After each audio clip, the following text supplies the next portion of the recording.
Welcome to Working in Teams, Leadership, All Members as Leaders, Leaderful Teams. This is Lecture A. The objectives for Leadership, All Members as Leaders, Leaderful Teams are to develop and implement standards for shared leadership roles in complex, stressful, and often hierarchical health-related environments.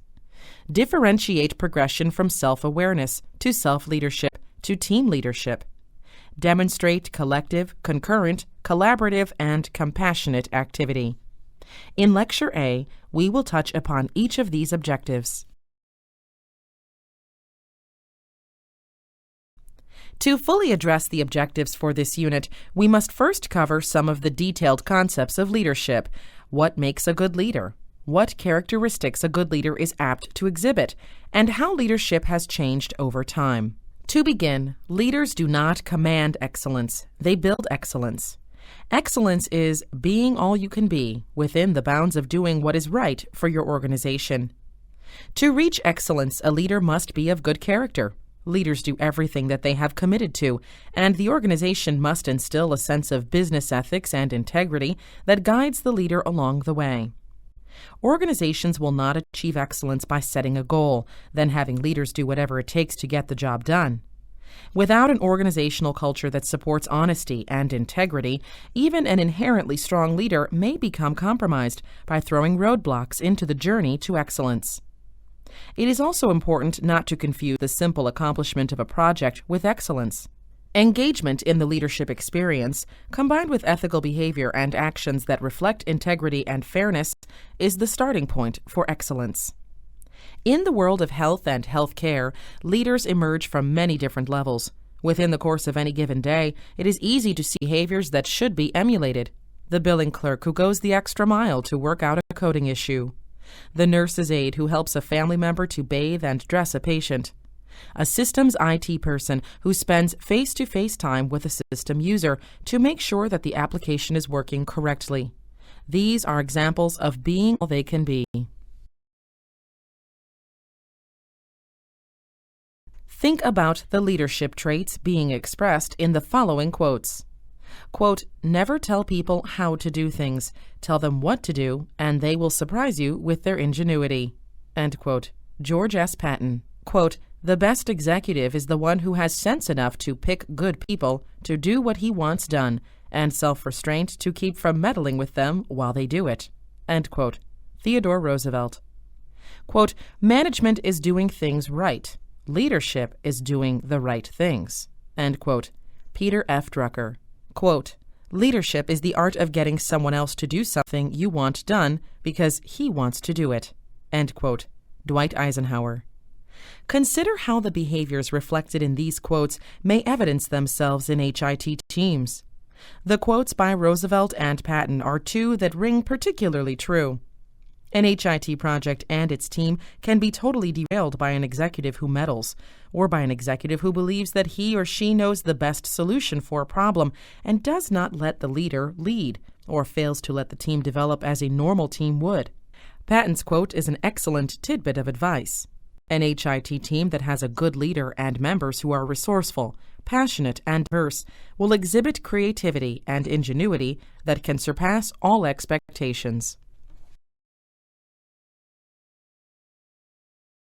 The list of leadership traits reflected on the slide was compiled by the Santa Clara University and the Tom Peters Group. These traits include honesty, competency, forward-looking nature, inspirational, intelligent, fair-minded, broad-minded, courageous, straightforward, imaginative.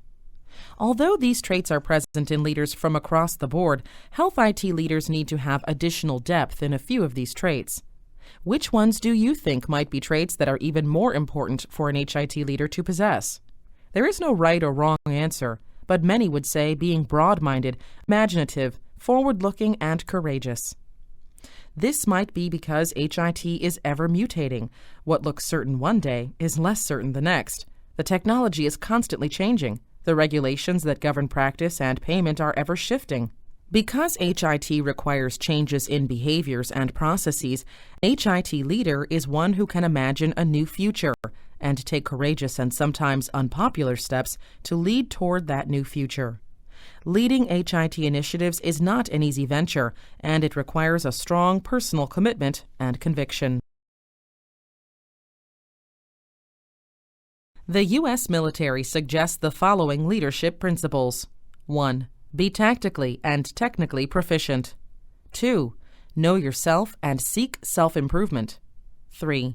Know your soldiers and look out for their welfare. 4.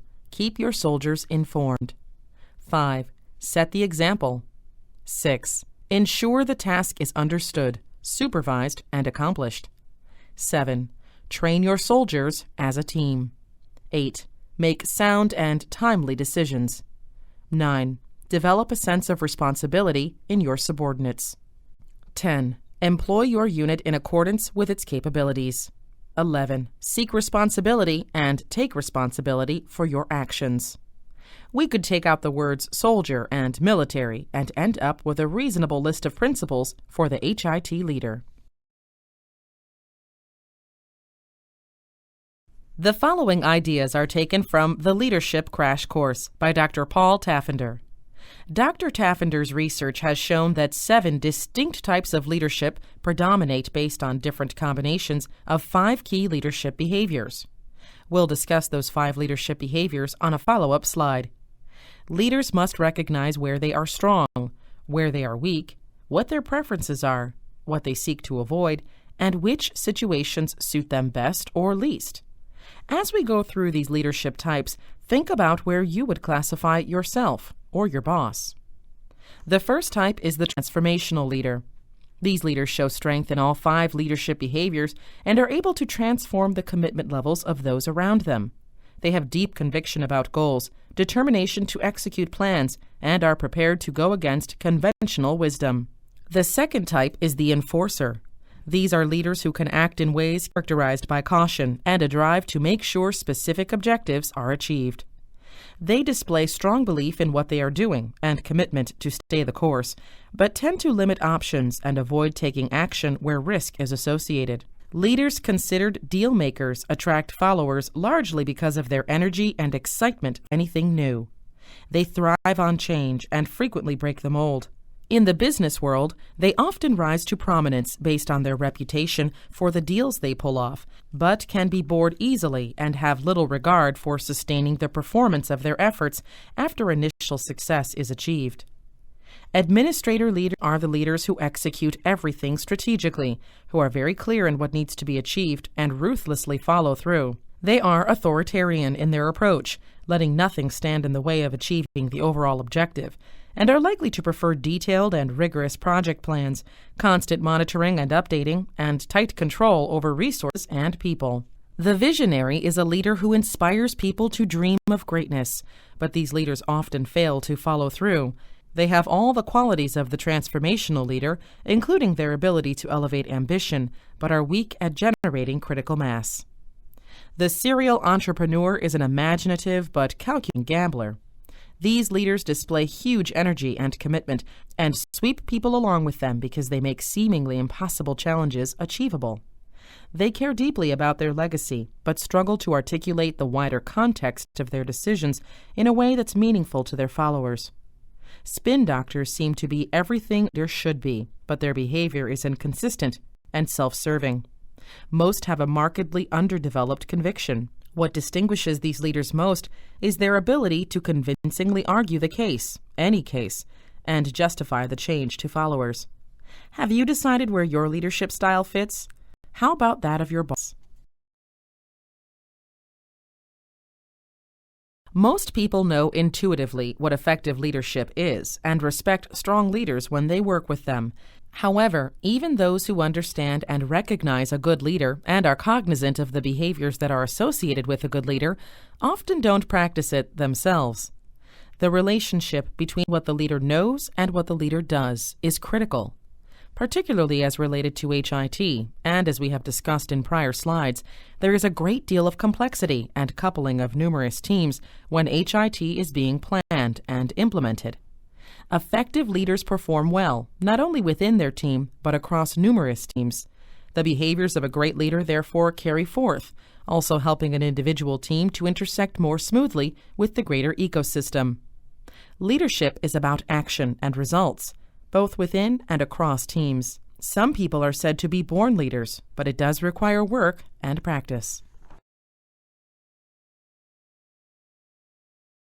As we mentioned earlier when discussing Taffender's research on leader types, the point was made that distinct types of leaders emerge based on different combinations of the 5 key leadership behaviors listed on this slide. We live in a noisy and busy world. Imposing context is a behavior that results in the cutting of clutter and imposing context by concentrating people's attention on what matters most. This behavior is characterized by providing a clear sense of direction, outlining what the key goals are, and distinguishing between the day-to-day actions that are important and those that are not. Making and taking risks is a hallmark of a leader. Leaders break rules. It's their job. A leader must make and take risks by understanding what opportunities exist or can be created and then converting them into results. Doing so allows the team to do the following: preempt otherwise hidden risks that might damage the enterprise, take advantage of windows of success in the present or future, create new, better ways of doing things, and develop themselves and others through exposure to new situations. Great leaders believe strongly in what they are doing. They have conviction. It is this deep personal conviction and the ability to communicate it to others that justifies their authority, attracts energy, and removes uncertainty. Having a clear view of the aim to be achieved helps guide decisions, inspires people to follow, overcomes obstacles, instills the courage to stand firm, and builds confidence in the team. Challenge and change asserts that leaders do not rest on their laurels. A good leader must challenge and change the status quo by experimenting and creating excitement in order to grab people's attention, energize followers, take competitors by surprise, and jolt people out of accepting things as they are. Inspiring individual action, though important, is not enough to create large-scale change. Leaders generate critical mass by turning knowledge into action and influencing people in a way that channels energy into the appropriate activities, mobilizes the teams to work together in a coordinated way, creates a culture of human development, and makes things happen. IT team leadership really calls upon these behaviors. As we have discussed, shaking up the status quo, taking calculated risks, mobilizing teams to work together, trying to maintain focus in a time of great change in healthcare and health IT, takes a special kind of person and a new kind of leader. In our new and ever-changing world, we require new types of leaders, far different than we have had in the past. For example, particularly in the 1940s and 1950s, leaders gave directions that were not to be questioned, and it took a brave team member to step up and suggest alternatives. More often, workers just did as they were told, which resulted in lower productivity and lesser job satisfaction. Contrast this with today, where the need for high productivity is constant and individual contributions and/or suggestions to the team are needed. Moreover, as job and task specialization accelerates, it takes an interdisciplinary mix to move a project forward, and at any given time, the leadership must be assumed by someone with the expertise to propel the team. In other words, leadership has become more of a shared concept, with numerous leaders serving either at the same time or at a certain point in the life cycle of a given project. What is the new approach to leadership called? According to the Leaderful Institute, the new term is leaderful. A leaderful team is one that seems to perform very well, almost as if they are a single unit, where the teaming experience is enjoyable. The team members work exceptionally well together, electively stepping out of their specialized roles to fill in for another, so that the team keeps moving along. Team members are comfortable speaking for the entire team. This is not a leaderless team. Instead, the Leaderful Institute classifies this as a leaderful team. For you personally to adopt leaderful behaviors, it is important to realize that you do not have to be in the designated position of leader in your organization. Anyone who works with others in any capacity is capable of exerting leadership. You do not need to be the boss or the chief executive. According to the Leaderful Institute, Quote, managers and employees in teams and organizations might find this approach especially useful. Why? We're in an age of lean operations, of doing more with less. Many managers feel overwhelmed by technology or by contractors who replace them. Meanwhile, as an employee, life isn't any easier. You're given assignments that are nearly impossible to accomplish in a specified time by supervisors who have far less understanding of the problem than you do. We desperately need to share leadership. The process described here may require executives to give up some control, but they'll gain far more. They'll rid their community members of a suffocating dependence, releasing them to contribute their natural leadership abilities. End quote. What is the secret to becoming more leaderful? How can we encourage others to make the change and adopt the new way of doing? According to Joe Raylan in his book, Creating Leaderful Organizations, becoming more leaderful requires that people adopt new behaviors that he calls the 4 C's of practicing in a leaderful way. Raylan asserts that the new leaders are collaborative, collective, compassionate, and concurrent. This is in contrast to the established view of leaders as individual, serial, calculating, and detached. We will discuss each of the 4 C's of leadership that Raylan proposes. Leadership concurrency is the most revolutionary concept proposed by Raylan. He suggests that by sharing leadership, power can be increased. His rationale is that since there are pockets of expertise across an organization and that leaders lead in different areas of the enterprise, requiring that only one leader operates at any given time is foolish.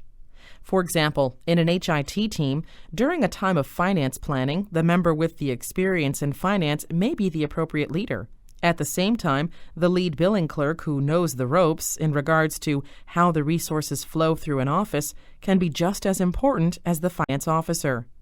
Both of these team members can serve as leaders, driving the team forward, and in turn, the shared leadership actually improves the team product or outcome.